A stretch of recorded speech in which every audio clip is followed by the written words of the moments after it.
वैसे जरूरी नहीं है, लेकिन वीडियो को लाइक या फिर डिसलाइक करने की कोशिश जरूर किया करें। तो जैसे इस मूवी का स्टार्ट होता है, हमें मूवी का मेन कैरेक्टर सियोंग दिखाया जाता है और उसकी बेटी का बर्थडे होता है। इसीलिए सियोंग की मदर उसे कुछ पैसे देती है ताकि वो अपनी बेटी को डिनर पर ले जा सके। लेकिन अब सियोंग को और पैसों की जरूरत होती है, तो इसीलिए वो अपनी मदर का ATM कार्ड चुरा लेता है। इसके बाद वो अपनी मदर के सारे पैसे चुरा लेता है और पैसों को वो लगा देता है हॉर्स राइडिंग में, और इस गेम में वो 4 मिलियन वॉन जीत जाता है। अब सियोंग ने एक कंपनी से बहुत सारे पैसे उधार ले रखे थे, तो इसीलिए वही लोग उसके पीछे पड़ जाते हैं। इसके बाद वो सियोंग को पकड़ ही लेते हैं और वो उसे काफी मारते हैं। और जब सियोंग उनके पैसे लुटाने के लिए अपने पॉकेट्स चेक करता है, तो वो देखता है कि उसके पास तो पैसे हैं ही नहीं, यानी वो वाले पैसे जिसने हॉर्स राइडिंग में जीते थे। और तब उसे याद आता है कि जब वो इन लोगों से बचकर भाग रहा था तो वो एक लड़की से टकरा गया था, तो जरूर उसी लड़की ने ही उसकी जेब काट ली। अब क्योंकि सियोंग के पास पैसे तो होते ही नहीं, तो इसीलिए वो लोग उसे 1 महीने का और टाइम देते हैं जिसमें कि वो उनके पैसे लौटा दे। इसके बाद सियोंग कुछ पैसों का अरेंज करता है और अपनी बेटी को डिनर पर ले जाता है। इसके बाद सियोंग जल्दी से स्टेशन पर पहुंचता है, लेकिन अनलकीली उसकी ट्रेन तो मिस हो गई थी। और जब सियोंग वहाँ पर बैठकर ट्रेन के आने का वेट कर रहा था कि तभी अचानक से उसके पास एक आदमी आता है, और ये अननोन पर्सन था, यानी सियोंग उसके बारे में कुछ नहीं जानता था। फिर वो अननोन पर्सन सियोंग को कहता है कि मैं तुम्हारे साथ एक गेम खेलना चाहता हूँ। वो सियोंग को कहता है कि अगर तुम इस गेम में जीत गए तो मैं तुम्हें 1 लाख वॉन दूंगा। तब इतने सारे पैसों का सुनकर सियोंग ये गेम खेलने के लिए एग्री हो जाता है। इसके बाद सियोंग काफी मार खाने के बाद ये गेम जीत जाता है, यानी वो 1 लाख वॉन हासिल कर लेता है। इसके बाद वो अननोन पर्सन सियोंग को एक कार्ड देता है, ये कहते हुए कि अगर तुम और पैसे जीतना चाहते हो तो इस कार्ड पर जो नंबर लिखा हुआ है उस पर कांटेक्ट करना। इसके बाद सियोंग जब अपने घर जाता है तो उसकी मदर उसे कहती है कि तुम्हारी बेटी अगले साल अपने स्टेप फादर के साथ US में शिफ्ट हो रही है। यहाँ पर हमें ये पता चलता है कि सियोंग की डिवोर्स हो गई है और उसकी वाइफ ने दूसरी शादी भी कर ली है। लेकिन सियोंग कभी भी ये नहीं चाहता था कि उसकी बेटी उससे दूर जाए, लेकिन उसे बहुत सारे पैसे चाहिए होते हैं अपनी बेटी की कस्टडी वापस लेने के लिए, तो इसीलिए सियोंग उस कार्ड वाले नंबर पर कॉल करता है। इसके बाद सियोंग को एक गाड़ी में लाया जाता है जहाँ पर और भी लोग थे, लेकिन फिर उन सारे लोगों को बेहोश कर दिया जाता है। और जब उन सब लोगों की आँख खुलती है तो वो खुद को एक फैसिलिटी में पाते हैं जहाँ टोटल 456 लोग थे, और वो वहाँ पर एज अ प्लेयर थे क्योंकि उन सबको एक यूनिफॉर्म भी पहनाया हुआ था। इस फैसिलिटी का होस्ट यानी लीडर एक आदमी था जो कि फ्रंटमैन था वहाँ पर, और वो सब पर नजर रख रहा था। अब यहाँ पर एक कॉमन चीज थी कि जितने भी लोगों को वहाँ पर लाया गया था उन सब ने कर्जे लिए हुए थे बहुत ज्यादा। सियोंग वहाँ पर प्लेयर नंबर 1 से मिलता है जो कि एक बूढ़ा आदमी था। उस बूढ़े आदमी को ब्रेन ट्यूमर था, यही वजह थी कि वो यहाँ पर आया था क्योंकि उसकी लाइफ तो वैसे भी खत्म ही होने वाली थी। इसके बाद वहाँ पर 2 प्लेयर्स जिनमें लड़की का नाम सैब्यूक और लड़के का नाम जेंग होता है, उनके बीच फाइट होती है। अब यहाँ पर सैब्यूक वही लड़की थी जो सियोंग के पैसे लेकर भाग गई थी, यानी उसी ने उसकी जेब काटी थी। सियोंग तो उसे देखते ही पहचान लेता है, इसीलिए वो अपने पैसे मांगने के लिए उसके पास जाता है। तभी वहाँ पर कुछ गार्ड्स आ जाते हैं जिन्होंने पिंक कलर का यूनिफॉर्म पहना था और उनके फेस अच्छी तरह से कवर्ड थे। गार्ड्स उन सभी प्लेयर्स को बताते हैं कि तुम्हें यहाँ पर टोटल 6 गेम्स खेलनी होंगी और जो इस गेम का विनर होगा उसे बहुत सारे पैसे मिलेंगे।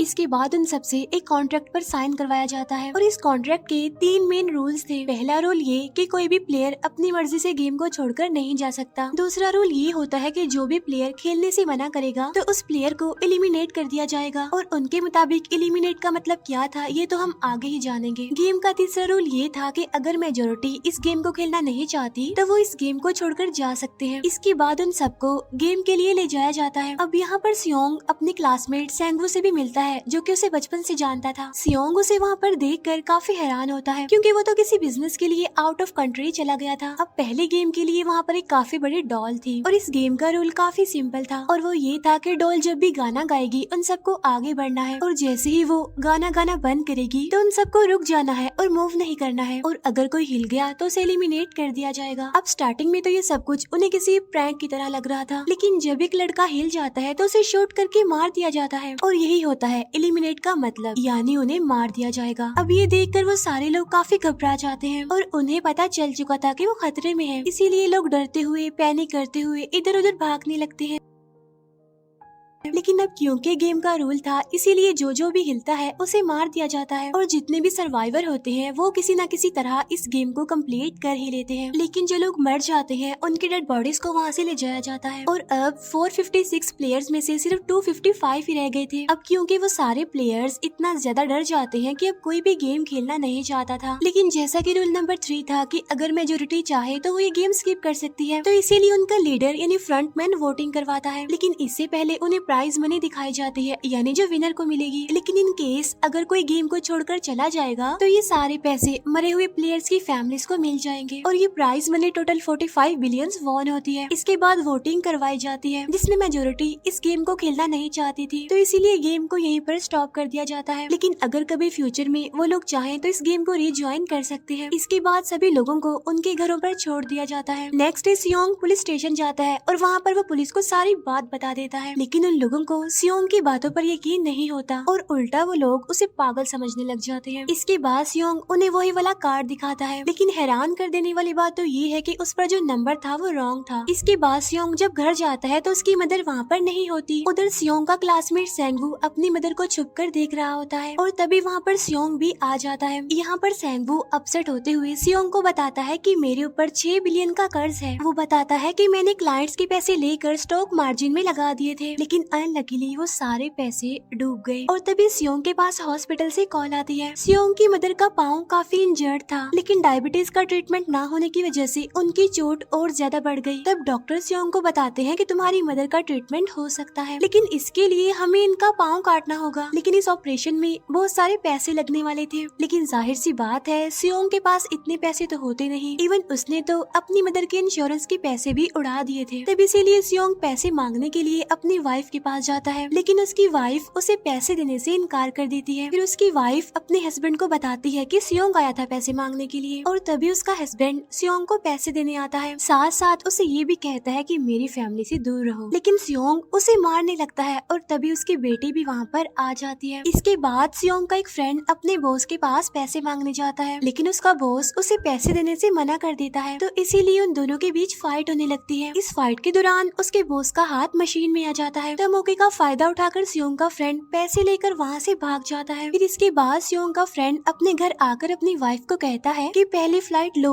और जाओ यहाँ से। इसके बाद सईब्यूक एक एजेंट से मिलती है, क्योंकि उसने अपनी मदर को नॉर्थ एरिया से साउथ एरिया में लाना था। सईब्यूक वही लड़की जिसने सियोंग की जेब काटी थी, लेकिन यहाँ अपनी मदर को लाने के लिए सईब्यूक को बहुत सारे पैसों की जरूरत थी। अब सईब्यूक का एक छोटा भाई भी होता है जिससे उसने प्रॉमिस किया होता है कि मैं मदर को जरूर ले आऊंगी। इसके बाद हमें एक ऑफिसर दिखाया जाता है और इस ऑफिसर का भाई कुछ टाइम से मिसिंग था, इसीलिए वो ऑफिसर अपने भाई के घर जाता है, जहाँ उसे पता चलता है कि उसका भाई तो पिछले कुछ दिनों से अपने घर पर भी नहीं आया। और जब वो ऑफिसर घर को चेक कर रहा होता है तो उसे एक कार्ड मिलता है वहाँ पर, और इस ऑफिसर ने सेम ऐसा ही कार्ड पुलिस स्टेशन में सियोंग के पास भी देखा था, तो इसीलिए वो ऑफिसर सियोंग के पास जाकर उससे इस बारे में पूछता है, लेकिन सियोंग उसे कुछ नहीं बताता। इसके बाद सियोंग जब अपने घर जाता है तो उसे वो कार्ड दोबारा मिल जाता है वहाँ पर। अब सियोंग डिसाइड करता है कि वो दोबारा से उस गेम को ज्वाइन करेगा, इसीलिए सभी प्लेयर्स को एक शिप के पास ले जाया जाता है। इधर ही वो ऑफिसर भी गाड़ियों का पीछा करते हुए उस शिप तक आ जाता है। वो एक गार्ड को मारकर उसे पानी में फेंक देता है। इसके बाद उन सभी प्लेयर्स को एक आइलैंड पर मौजूद फैसिलिटी में लाया जाता है। अब यहाँ पर उन्हें जरा भी अंदाजा नहीं था कि अगला गेम कौन सा होगा और उसे कैसे खेला जाएगा। इसके बाद वो लोग अपनी अलग अलग टीम्स बना लेते हैं। रात को सईब्यूक और उसकी फीमेल फ्रेंड वॉशरूम जाते हैं। यहाँ पर सईब्यूक गार्ड्स की नजरों से बचते हुए उस फैसिलिटी को एक्सप्लोर करने लगती है। तभी वो देखती है कि गार्ड्स बड़े बड़े बर्तनों में कुछ बना रहे हैं,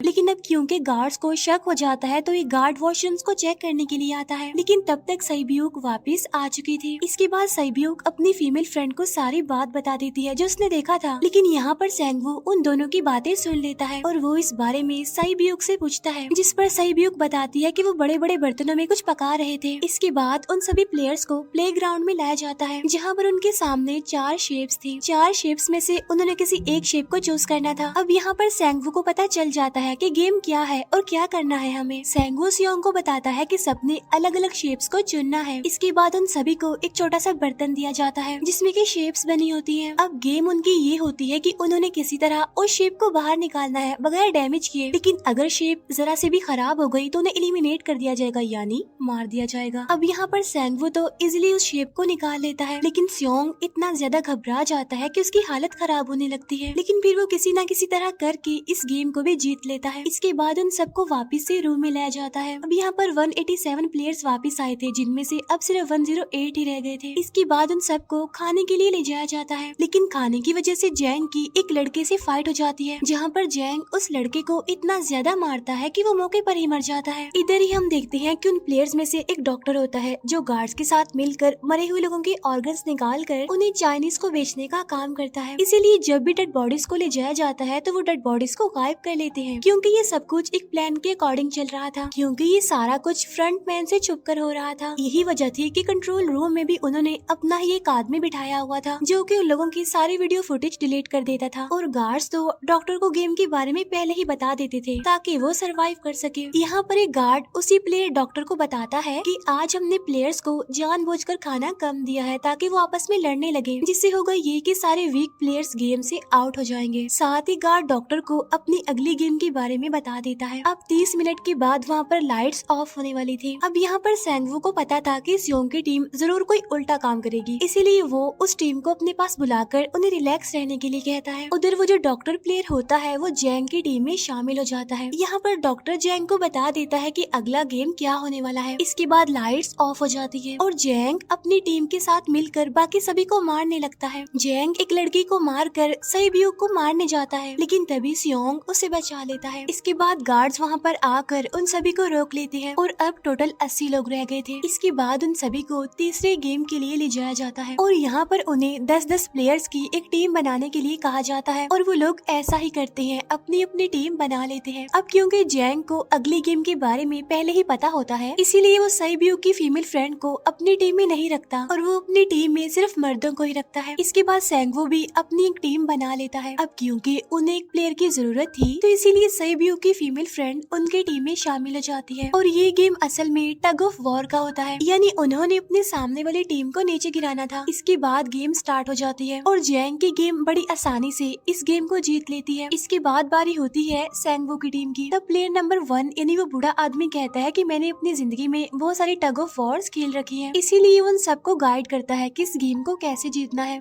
तो इसीलिए वो लोग किसी न किसी तरह करके इस गेम को जीत जाते हैं। फिर दिखाया जाता है कि 30 मिनट के बाद दोबारा से लाइट्स ऑफ हो जाएंगी, जिस पर सेंगवू उन सबको कहता है कि रेडी रहना। तो इसीलिए वो डिसाइड करते हैं कि एक एक करके हम पहरा देंगे। अब जैंग की टीम में एक से बढ़कर एक चालाक प्लेयर था, तो इसीलिए जैंग को डर होता है कि कहीं उसकी टीम उसे ही साइड पर न लगा दे, यानी उसे ही अपने रास्ते से न हटा दे। दूसरी तरफ डॉक्टर और गार्ड्स मिलकर डेड बॉडी के ऑर्गन्स निकाल रहे होते हैं और इन ऑर्गन्स को डिलीवर करने जाना था गार्ड नंबर 28 एंड 29। तब वो सभी एक डेड बॉडी के बारे में बातें करने लगती हैं जिसकी सिर्फ एक किडनी थी और वो उसे ज़ॉम्बी कह रहे थे। अब यहाँ पर जो गार्ड नंबर 29 था, यानी जिसने वो ऑर्गन्स डिलीवर करने जाने थे, वो कोई और नहीं बल्कि वो ऑफिसर था जो गार्ड के बेस में वहाँ पर आया था। और ये सब बातें सुनकर उसे शक होता है कि शायद ये लोग मेरे भाई की बात कर रहे हैं, क्योंकि उसकी भी एक ही किडनी थी। इसके बाद नंबर 28 और 29 यानी वो ऑफिसर ऑर्गन्स को डिलीवर करने के लिए चले जाते हैं। रास्ते में वो ऑफिसर नोटिस करता है कि टनल में तो बॉम्ब लगा हुआ है। तब नंबर 28 उसे बताता है कि जब हम यहाँ से बाहर निकलेंगे तो इस जगह को ब्लास्ट कर दिया जाएगा। अब यहाँ पर वो ऑफिसर नंबर 28 से और इन्फॉर्मेशन लेने की कोशिश करता है, इसीलिए नंबर 28 को उस पर डाउट होने लगता है, इसीलिए वो उस ऑफिसर को अपना फेस दिखाने के लिए कहता है। अब यहाँ पर वो ऑफिसर अपना फेस भी दिखा देता है, साथ साथ वो नंबर 28 पर गन पॉइंट भी कर देता है। साथ साथ वो ऑफिसर उससे एक किडनी वाले आदमी के बारे में पूछता है कि वो कौन है जिसे तुम ज़ॉम्बी कहते थे, जिस पर वो नंबर 28 उससे कहता है कि वो तो एक लड़की थी। अब यहाँ पर नंबर 28 उस ऑफिसर को कहता है कि तुम लीडर के रूम में जाकर सारी इन्फॉर्मेशन देख सकते हो, वहाँ पर सबका डाटा है। ये जानने के बाद वो ऑफिसर नंबर 28 को मार डालता है। उधर वो डॉक्टर गार्ड से अगली गेम के बारे में पूछता है, लेकिन इस बार गार्ड्स को भी अगली गेम के बारे में पता नहीं होता। तब इसीलिए डॉक्टर को गुस्सा आ जाता है और वो एक गार्ड को पकड़ लेता है और उनकी फाइट होने लगती है। इसी फाइट में डॉक्टर उस गार्ड को मार कर वहाँ से भाग जाता है। इसके बाद एक गार्ड भी उसका पीछा करता है और वो दोनों प्लेग्राउंड में आ जाते हैं। यहाँ पर गार्ड डॉक्टर को अपनी बातों में फंसा कर उसे मारने वाला होता है, लेकिन तभी लीडर यानी फ्रंटमैन आकर उसे मार डालता है और बाद में वो उस डॉक्टर को भी मार डालते हैं। साथ साथ इन्हें वहीं पर नंबर 28 की डेड बॉडी भी मिल जाती है, जिससे इन्हें ये पता चल जाता है कि फैसिलिटी में कोई घुस गया है। उधर वो ऑफिसर लीडर यानी फ्रंटमैन के रूम तक पहुंच जाता है। तब वो चेक करते करते एक ऐसे रूम में जाता है जहाँ पर सबके रिकॉर्ड्स थे, और जब वो ऑफिसर रिकॉर्ड चेक कर रहा होता है तो उसे सभी विनर्स की एक लिस्ट मिलती है, जिसमें उसके भाई का भी नाम था, यानी वो भी कभी विनर था। उधर सभी प्लेयर्स को 4th गेम के लिए ले जाया जाता है, जहाँ पर उन सबको अपना अपना पार्टनर चुनने के लिए कहा जाता है, और वो प्लेयर्स करते भी ऐसा ही है, अपना अपना पार्टनर चुन लेते हैं। सहीब्यूक की फीमेल फ्रेंड भी अपना पार्टनर ढूंढने की कोशिश करती है, लेकिन कोई भी उसका पार्टनर बनने को तैयार ही नहीं था। इसके बाद सभी प्लेयर्स को 10-10 मार्बल्स दिए जाते हैं। असल में ये गेम ऐसी होती है कि एक प्लेयर को अपने पार्टनर से सारे मार्बल्स लेने होते हैं बगैर कोई जोर जबरदस्ती किए, और जो दूसरा पर्सन होगा यानी जिसके पास मार्बल्स नहीं होंगे उसे मार दिया जाएगा। फिर सैंगवू और सियोंग का फ्रेंड ऑड और इवन का गेम खेलते हैं, जिसमें कि उन्होंने गेस करना था कि सामने वाले के हाथ में कितने मार्बल्स हैं। अब यहाँ पर सियोंग का फ्रेंड सैंगवू के सारे मार्बल्स जीत जाता है, जिसकी वजह से लास्ट में सैंगवू के पास सिर्फ एक ही मार्बल बचता है। अब क्योंकि सैंगवू को पता चल चुका था कि अब वो बच नहीं पाएगा, इसीलिए वो सियोंग के फ्रेंड को अपनी बातों में फंसा कर उसे ये यकीन दिलाता है कि अगर हम में से कोई भी हार गया तो हारे हुए लोगों का मैच दोबारा करवाया जाएगा। अब यहाँ पर सैंगवू धोखे से सियोंग के फ्रेंड के सारे मार्बल्स चेंज कर देता है। इसके बाद सैंगवू मार्बल्स लेकर गार्ड को दे देता है और वहाँ से बाहर चला जाता है, और जब सियोंग का फ्रेंड मार्बल्स चेक करता है तो वहाँ पर पत्थर होते हैं। उधर प्लेयर नंबर 1 यानी उस बूढ़े आदमी की हालत खराब हो रही थी, इसीलिए वो तो इधर उधर घूम रहा था, लेकिन सियोंग किसी तरह उसे खेलने के लिए एग्री कर लेता है। अब यहाँ पर वो दोनों यानी वो बूढ़ा आदमी और सियोंग भी इवन आउट खेलते हैं। अब इनमें से वो बूढ़ा आदमी सियोंग के सारे मार्बल्स जीत जाता है, लेकिन लास्ट राउंड में वो बूढ़ा आदमी भूल जाता है कि उसने क्या चूज किया था। तो यहाँ पर सियोंग उसी बातों में फंसा कर उसके सारे मार्बल्स ले लेता है, लेकिन यकीन मानिए कि वो बूढ़ा आदमी काफी चालाक था। उसने एक मार्बल अपने पास ही रखा हुआ था और वो दोबारा से इधर उधर घूमने लगता है। अब यहाँ पर सियोंग उसे रिक्वेस्ट करता है कि प्लीज मेरे साथ एक और गेम खेलो ना। तब यहाँ पर वो बूढ़ा आदमी कहता है कि मुझे पता है कि तुमने सारे मार्बल्स धोखे से लिए हैं मुझसे। वो कहता है कि मुझे सब पता था, बस मैं पागल बनने की एक्टिंग कर रहा था। तभी सुनकर सियोंग को उस पर तरस आ जाता है और वो उसे ही सारे मार्बल्स दे देता है। उसके बाद सहीब्यूक और उसकी फीमेल फ्रेंड भी गेम खेल रहे होते हैं। उनकी गेम ये होती है कि जो मार्बल्स को दीवार के ज्यादा करीब फेंकेगा वो ही जीतेगा। पहले सहीब्यूक अपने मार्बल्स फेंकती है, लेकिन जब सहीब्यूक की फ्रेंड की बारी आती है तो वो अपने सारे मार्बल्स फेंक देती है। लेकिन जब सहीब्यूक ये देख लेती है तो वो अपने फ्रेंड को दोबारा फेंकने के लिए कहती है, जिस पर उसकी फ्रेंड कहती है कि नहीं सहीब्यूक, मैं बिल्कुल अकेली हूँ, मेरे पीछे तो कोई भी नहीं है, लेकिन अगर तुम्हें कुछ हो गया तो ये अच्छी बात नहीं है, तुम्हारे पीछे तुम्हारा छोटा भाई है, तुम्हारा वेट कर रहा है वो। और इसी वजह से सहीब्यूक की फ्रेंड को मार दिया जाता है। इसके बाद उन सबकी डेड बॉडीज को वहाँ से ले जाया जाता है। इसके बाद वो सब वापिस से रूम में आ जाते हैं। यहाँ पर जैंग देखता है कि सहीब्यूक की वो वाली फ्रेंड तो अभी तक जिंदा है, जो कि बड़ी आराम से बैठी हुई थी। अब यहाँ पर हमें पता चलता है कि सहीब्यूक की ये वाली फ्रेंड जैंग की भी फ्रेंड थी, लेकिन अब क्योंकि उन दोनों के बीच किसी बात को लेकर क्लैश चल रहा था तो इसीलिए जैंग की वो फ्रेंड उसे बुली करने लगती है। इसके बाद फ्रंटमैन को एक डेड बॉडी के पास उस ऑफिसर का आईडी कार्ड मिल जाता है। तभी फ्रंटमैन को पता चलता है कि उसके सारे वीआईपीज आ चुके हैं, तो इसीलिए फ्रंटमैन उन्हें लेने के लिए चला जाता है। फिर सारे वीआईपीज को उनके रूम में लाया जाता है। इसके बाद फ्रंटमैन वीआईपीज के आने के बारे में एक और आदमी को जाकर बताता है, और यही आदमी मेन होता है। और ये कौन होता है हम ये आगे जानेंगे। फिर नेक्स्ट डे उन सबको 5वें गेम के लिए लाया जाता है, जहाँ पर 1 से लेकर 16 तक नंबर पड़े होते हैं, और वो सभी प्लेयर्स अपना अपना नंबर ले लेते हैं। नंबर का मतलब ये था कि जो नंबर भी एक प्लेयर पर आएगा उसके मुताबिक ही उसकी बारी आएगी। अब यहाँ पर लास्ट में पहला और आखिरी नंबर रह जाता है, यानी 1 और 16। तो यहाँ पर सियोंग कंफ्यूज हो जाता है कि उसे कौन सा नंबर चूज करना चाहिए। अगर उसने पहला नंबर लिया तो वो फंसेगा और मरेगा, क्योंकि उसे नहीं पता कि गेम क्या है। और अगर लास्ट नंबर लेगा तो क्या पता उसकी बारी ही ना आए, टाइम कम रह जाए। और तभी वहाँ पर एक आदमी आ जाता है और वो सियोंग को कहता है कि मुझे पहला नंबर चाहिए, क्योंकि मैं अपनी जिंदगी में कभी भी फर्स्ट नंबर पर नहीं आया। फिर इसके बाद उन्हें गेमिंग रूम में लाया जाता है। अब इस गेम का रूल ये होता है कि दिए हुए टाइम में उन्हें ब्रिज की दूसरी साइड पर जाना है। अब इसके बीच में दो तरह के ग्लास लगे होते हैं, एक तो होता है आम ग्लास और एक होता है टेम्पर्ड ग्लास। आम ग्लास पर पाँव रखते ही वो टूट जाएगा और वो लोग नीचे गिर जाएंगे। इसके बाद गेम स्टार्ट हो जाता है और वो लोग एक एक करके मरने लगते हैं। फिर एक टाइम ऐसा आता है जब जैंग सबके सामने होता है और वो आगे ही नहीं बढ़ रहा होता। अब उनके पास एक ही रास्ता था, या तो वो आगे जाए या सारे ही मर जाएं। और तभी जैंग के सामने उसकी वही फ्रेंड आ जाती है जो उसे बुली कर रही थी, और वो जैंग को कहती है कि मैंने तुम्हें कहा था कि जिस दिन तुमने मुझे धोखा दिया मैं तुम्हें मार दूंगी। इसके बाद वो जैंग को पकड़ लेती है और उसे लेकर नीचे कूद जाती है, जिसकी वजह से उन दोनों की मौत हो जाती है। अब वहाँ पर एक आदमी था जो कि ग्लास कंपनी में काम करता था और उसे पता था कि टेम्पर्ड ग्लास कौन सा है, लेकिन जब फ्रंट मैन को इस बात का पता चल जाता है तो वो लाइट्स ऑफ करवा देता है ताकि वो ग्लास को पहचान ही ना पाए। अब लास्ट में एक ही स्टेप बचता है और उनके पास तो टाइम ही नहीं था, इसीलिए सेंगवू उस आदमी को धक्का दे देता है। तो यहाँ पर सेंगवू, सियोंग और सैब्यूक ब्रिज को पार कर लेते हैं, लेकिन ग्लास टूटने की वजह से उन्हें काफी चोट लग जाती है, खास तौर पर सैब्यूक को। उधर उस ऑफिसर ने एक सर्वेंट को मारकर उसकी जगह खुद ले ली थी। अब एक वीआईपी को उस ऑफिसर पर शक होता है और वो उसे कहता है कि अपना मास्क रिमूव करो, लेकिन वो ऑफिसर कहता है कि ठीक है, लेकिन मैं अंदर जाकर अपना मास्क रिमूव करूंगा। इसके बाद वो ऑफिसर उस वीआईपी को लेकर अंदर चला जाता है। अंदर जाकर वो ऑफिसर उस वीआईपी को बेहोश कर देता है और इस बात का पता फ्रंट मैन को चल जाता है, इसीलिए फ्रंट मैन उसके पीछे जाता है और वो उस ऑफिसर को देख लेता है, इसीलिए वो ऑफिसर वहाँ से भागकर आइलैंड पर आ जाता है। फ्रंट मैन भी उसका पीछा करते हुए वहाँ पर आ जाता है। अब यहाँ पर वो ऑफिसर अपने सीनियर्स को कॉल करने की कोशिश करता है, लेकिन कॉल कट हो जाती है। फिर वो ऑफिसर उन्हें सारे सबूत भेजता है, लेकिन वहाँ पर नेटवर्क नहीं था। इसके बाद फ्रंट मैन ऑफिसर को पकड़ लेता है और उसे उनके साथ चलने के लिए कहता है, लेकिन वो ऑफिसर तो उस फ्रंट मैन पर गोली चला देता है। इसके बाद फ्रंट मैन अपना मास्क उतार देता है, तो वो ऑफिसर देखता है कि वहाँ पर कोई और नहीं बल्कि उसका अपना भाई है वो। इसके बाद ऑफिसर का भाई यानी फ्रंट मैन उसे शूट कर देता है और वो जाकर पानी में गिरता है। उधर ग्लास लगने की वजह से सैब्यूक काफी इंजर्ड हो गई थी और उसका बहुत सारा खून भी बह रहा होता है। इसके बाद तीनों सर्वाइवर्स को